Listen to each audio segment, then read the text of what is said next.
How's it going? Gon here. I have a confession to make. I evade taxes. Yeah, not only collecting video games is my hobby, but evading taxes as well, and when the two come together... You know what? I'll stick with Ape Escape 2 instead. When you don't have money and want some video games, just save money and don't buy anything. Budget re-releases. They're the worst nightmare for a collector that starves consistency. Budget re-releases are basically when a company like Nintendo decides to re-release some of the hottest games of the current console for cheaper prices. And why do people hate it? When I put the game on the shelf, the only thing I see is the spine, and when I see a line of games from the same console with the same spine, it's marvelous. It's a truly satisfying sight to see. The fact that the PS3 games look the same is... whoa. Yeah, some consoles like the PS3 decide to switch spines mid-gen, and that's not cool. And some logos are used instead of regular text. Why is that? And then there's the budget re-releases. Player's Choice, Platinum Hits, Nintendo Selects, whatever. They're all the same. $20 game with a glorified border around the box art and most importantly, an altered spine. It could have been worse. I've seen so many people complain about this, and they have a point, but these things never really bothered me. Spines that change mid-gen? Yeah, these are disgusting and shouldn't exist, but Player's Choice? Not that bad. The main reason that they don't bother me is because most game spines are black, and here in Europe almost every budget re-release was silver, so nothing too crazy.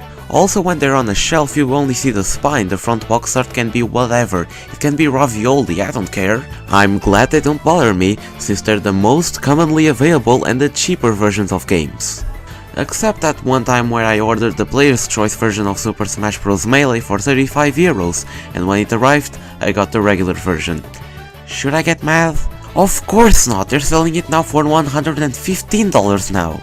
All of this started in the SNES with the first budget re-release, just a golden ribbon on the top right corner, and in Europe called Nintendo Classics. We got the whole ass red box, pretty nice. Player's Choice of the Game Boy is gross, that lettering on the spine makes my eyes deteriorate.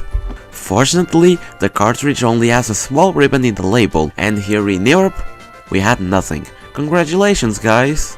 N64, more of the same from the SNES, now with the N64 logo. Pretty cool. In Europe? Screw Europe, we're going to Malawi! The GameCube is the most famous example of Player's Choice. We got a yellow strap with Player's Choice written in it.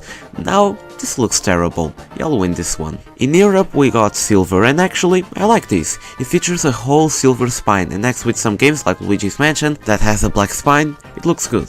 Around the time of the Wii, they discarded the Player's Choice name and opted for a new title, Nintendo Selects, and it lasted throughout the Wii, Wii U and 3DS's life cycles. And it was never seen again.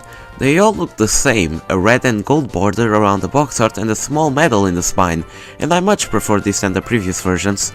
It's just a medal. Unfortunately, Nintendo stopped doing this for the Switch, and to be honest, I want them to make these again. Not only they're selling cheaper games, but also re-releasing games. Some games, such as Xenoblade Chronicles 2, stopped being produced around 2020, so it's a good time to bring them back. Moving over to Sony, Player's Choice has been a thing since the PS1, with the name of Platinum Hits. They decided to go for a green look in North America, and it looks awful. What were they thinking?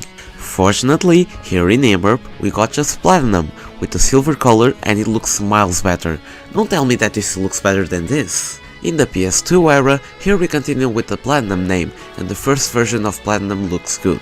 I'm not a fan of the spine, but it looks fine in the front. Now the second revision? Oh god, these are terrible. This logo is terrible, and what the f is this texture?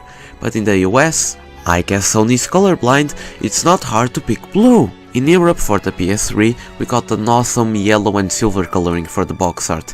These are so good, and nostalgic too. Later on they switched for the essential branding, and overall, it's better and practical. It's just a red line with text, nothing too fancy. It's simple, but it gets the job done. And they did the same for the PS4, with the name PlayStation Hits, and these are the definitive budget re-release templates. Xbox also had their budget re-releases for the Xbox and Xbox 360 Platinum Hits. These are similar to the PS2's Platinum, but with an European N64 texture that I'm not a fan of. The Xbox 360 revision started off as bad, but later on they fixed it and it looks good. Budget re-releases suck, and we all know that. But they're necessary. So many people don't have money to buy new games, so waiting for a budget re-release is definitely the right thing to do. And then there's the collectors, they just don't buy this stuff. But can you blame them? You can build a fortress out of this.